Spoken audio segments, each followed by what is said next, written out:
देश में आज़ादी के इतिहास को जिस तरह से झुटलाया जा रहा है, आज मैं देख रहा हूँ कि गांव गली मोहल्ले में जाके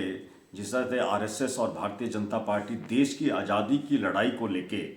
जिस तरह के वहाँ पे अपने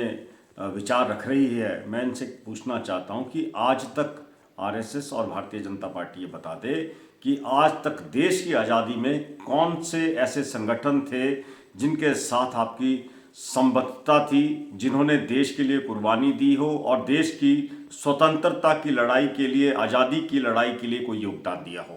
आज मैं उनको बताना चाहता हूं कि देश की आज़ादी के लिए जिस तरह से आप मनगढ़ंत इतिहास रखकर आज गांव गली और मोहल्ले में जाके आप लोगों को बता रहे हैं, ये बिल्कुल सरासर और लोगों को बरगलाने की बात है। देश की आज़ादी की लड़ाई के अंदर अगर आपने योगदान की बात करें तो सबसे पहले भारतीय राष्ट्रीय कांग्रेस, जिसको महात्मा गांधी जी के नेतृत्व में आगे बढ़ा था, जिसमें सविनय अवज्ञा आंदोलन चला था, भारत छोड़ो आंदोलन चला था, असहयोग आंदोलन चलाया गया था, तब देश की आज़ादी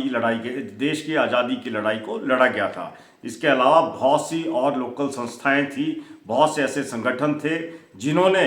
हिंदू मुस्लिम और जितने भी समुदाय जाति धर्म के लोग थे, सबने इकट्ठे होकर उस लड़ाई को आगे बढ़ाया। उसमें युगांतर भी था, अनुशीलन समिति भी थी, उसके अंदर socialistic Hindustan socialistic Republic party भी थी। इन लोगों ने शहादतें दी हैं और इन लोगों का जो झुकाव था, जो इन संगठनों को चलाते थे, आज़ाद हिंद फौज थी, इन लोगों के साथ जिन जिन लोगों ने शहादतें दी हैं उनका इतिहास था, तब देश को आज़ादी मिली थी। आज जिस तरह से आरएसएस और भारतीय जनता पार्टी लोगों को बरगलाने का काम कर रही है और एक मनगढ़ंत इतिहास जो है, जो जिसको पुराने जो असली इतिहास है उसको नकार के जो इतिहास लोगों के सामने रखने की कोशिश कर रही है, लोगों को बरगलाने की कोशिश करती है। मैं कहता हूं जो केंद्र में भारतीय जनता पार्टी की सरकार बैठी है, ये सारा के सारा जो चक्रव्यूह रचा जा रहा है देश की जनता को बरगलाने का, उस सत्ता के संरक्षण में ये सारा के सारा जो है ये अभियान चलाया जा रहा है। मैं ये कहता हूँ इस चीज़ को जो है, इतिहास को पहले पढ़ना पड़ेगा, देखना पड़ेगा,